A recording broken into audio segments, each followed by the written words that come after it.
সম্মানিত হাজিরিন,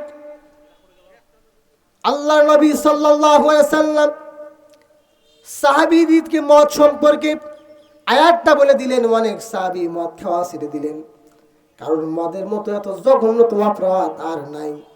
আমাদের দেশে চুরি, ডাকাতি, ছিনতাই, ব্যভিচার, হত্যা, দুর্নীতি যত কিছু হয় সকল কিছুর পিছনে মদ বলেন আছে না নাই? আছে না নাই? আল্লাহর নবীজির সাহাবী যাকে বলা হয় জিন্নুরাইন, দুই নীতির অধিকারী, আল্লাহ রাসূলের জামাই হযরত ওসমান রাদিয়াল্লাহু জানায় দিয়েছেন, পৃথিবীর মানুষেরা তোমরা মদ থেকে দূরে থাকো, কারণ এই মদ হলো সকল পাপের মূল। এই মদ মানুষকে সকল গুনার দিকে নিয়ে যায়। পূর্বের জামানার একজন আবেদের বর্ণনা তিনি করেছেন। পূর্বের জামানার একজন আবেদ ছিল, যিনি ইবাদত করত। একজন সুন্দরী মহিলা ওই আবিদকে, আমলকারীকে বিপদে ফেলার জন্য, পথ ভ্রষ্ট করার জন্য তিনি ভাবলেন।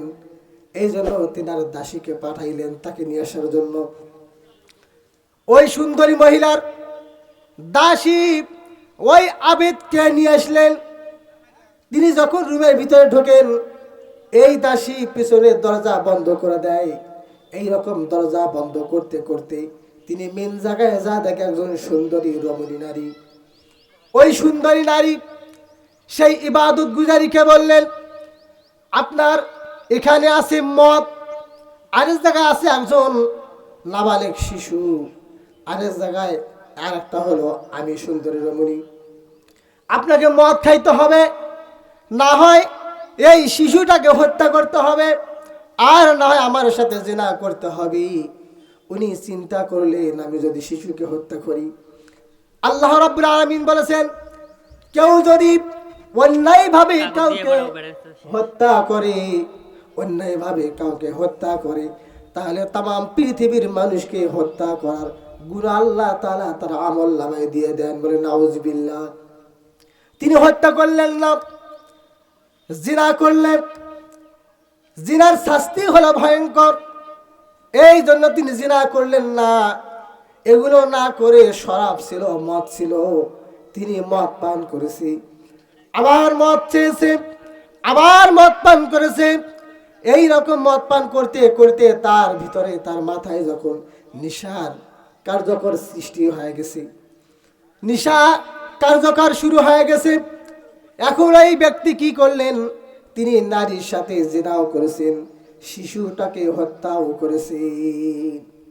তার মানে বোঝা গেল যে একটা নেশা, মদ, এটা খাওয়ার কারণে শিশুটাকেও হত্যা করলো, নারীর সাথে জিনাও করলো। তার মানে মদ সকল প্রকার গুনার দিকে নিয়ে যায়। কথা বলেন ঠিক কিনা? কথা বলেন ঠিক কিনা? আমাদের দেশে এলাকায় আপনারা দেখবেন, যারা মদ পান করে তাদের সেন্স ঠিক থাকে না, তারা রাস্তা দিয়ে ভালো করে হাঁটতেও পারে না। রাস্তায় একটা, তারা দেখে হলো চারটা। যায় রাস্তা দিয়ে, যার সাথে কোনোদিন ঝগড়া নাই তাকে গালিগালাজ করে। বলেন আছে না নাই? বলেন। সম্মানিত হাজিরিন, এই হলো মদের ক্ষতি। এরপর দ্বিতীয় আয়াত নাজিল হয়। আল্লাহ রসুলের সাহাবী হযরত আব্দুর রহমান ইবনে আউফ রাদিয়াল্লাহু, তিনি আশারে মুবাশশিরা, জান্নাতি 10 জন সাহাবীর একজন। সুবহানাল্লাহ। হযরত আব্দুর রহমান ইবনে আউফ রাদিয়াল্লাহু, তিনি একদিন কিছু সাহাবী বন্ধুদেরকে বাড়িতে দাওয়াত করলেন। দাওয়াত করার পর তিনি তাদেরকে খাওয়াইলেন। আরবে একটা নিয়ম ছিল যে খাওয়ানোর পর তাদেরকে মদ পান করা হতো। কি পান করাইতো? মদ পান করাইলেন।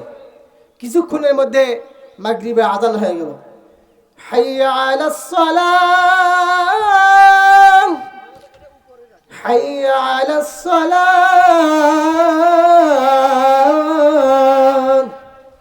মানুষকে নামাজের জন্য আহ্বান করলেন। তেনারা উজু করে নামাজে গেলেন। কিন্তু এই যে খাওয়ার পর যে মদ পান করলেন, মদ পানের রিয়াকশন তাদের মাথায় শুরু হয়ে গেছে। একজনকে নামাজ পড়তে দেওয়া হয়েছে, তিনি সূরা কাফিরুন তেলাওয়াত করতেছেন, কুল ইয়া আইয়ুহাল কাফিরুন।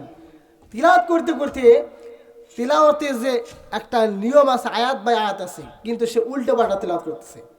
3 পারায় ধরেছে, 5 পারায় 7 পারায় চলে গেছে, এই অবস্থা। আল্লাহ রাব্বুল আলামিন, আল্লাহ রাসূলকে যখন বিষয়টা জানা হলো, আল্লাহ রাব্বুল আলামিন কোরআনুল কারীমের আয়াত নাযিল করে জানা দিলেন, ইয়া আইয়ুহাল্লাযীনা আমানু লা তাকরাবুস সালাতা ওয়া আনতুম সুকারা। আল্লাহু আকবার।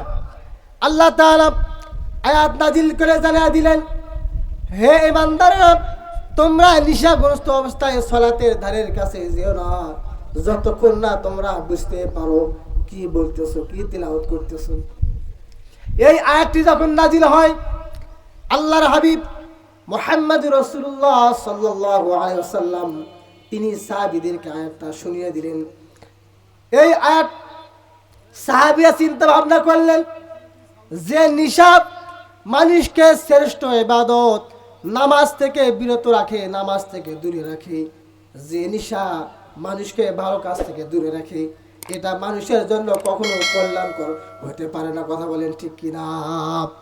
এই আয়াত যখন নাজিল হয়, অনেক সাহাবী নিশা পান করা ছেড়ে দিলেন, কিন্তু হারাম না হওয়ার কারণে পূর্বের মতো অনেক সাহাবী তিনা নিশা পান করা শুরু করে দিলেন। এরপর 3য় আয়াত নাজিল হয়।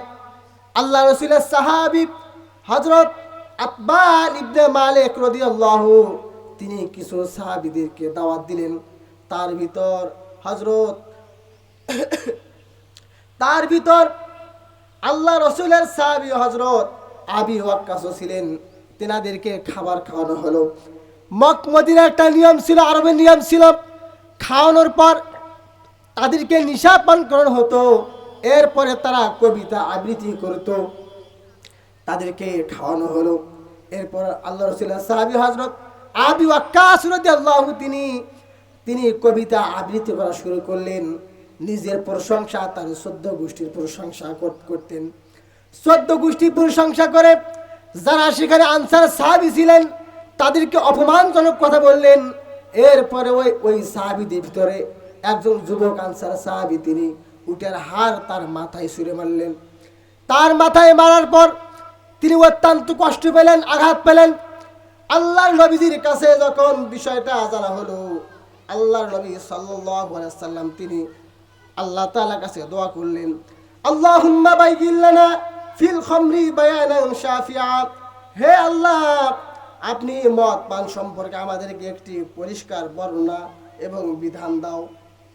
এরপর আল্লাহ রাব্বুল আলামিন আল্লাহ রাসূলের কাছে আয়াত নাজিল করেন, ইন্নামা ইউরিদুশ শাইতানু আইয়ুকিআ বাইনাহুমুল আদাওয়াত।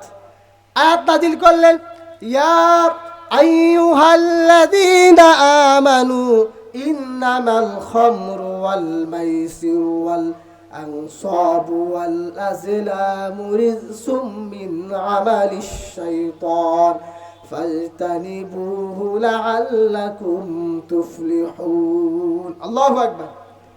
আল্লাহ তাআলা আয়াত নাজিল করে জানা দিলেন যে ঈমানদাররা, এই যে মদ, জুয়া, প্রতিমা, দেব দেবী, ভাগ্য নির্ণয়কারী তীর, এগুলো সব শয়তানের কাজ। কিসের কাজ? শয়তানের কাজ। তোমরা কি এগুলো ছেড়ে দেবে না? এটা তোমাদের জন্য উত্তম হবে, ভালো হবে। এই আয়াত যখন আল্লাহ তাআলা নাজিল করলেন, তখন অনেক সব সাহাবী মদ খাওয়া ছেড়ে দিলেন। আরো যারা ছিল বাইরে, আল্লাহ রাসূল জানা দিলেন, এই আয়াতটি প্রত্যেকটা অলিতে গলিতে শুনিয়ে দাও। যাদের মুখে মদ ছিল, মদ ফেলে দিয়েছে। যাদের হাতে মদের বোতল ছিল, হাত থেকে মদ ছুঁড়ে ফেলে দিয়েছে। যাদের মদের হাড়ি ছিল, সব কিছু ফেলে দিয়েছে। আরবের অলিতে গলিতে মদ আর মদ। সেদিন থেকে কিয়ামত পর্যন্ত আল্লাহ রাব্বুল আলামিন মদকে হারাম করে দিয়েছে।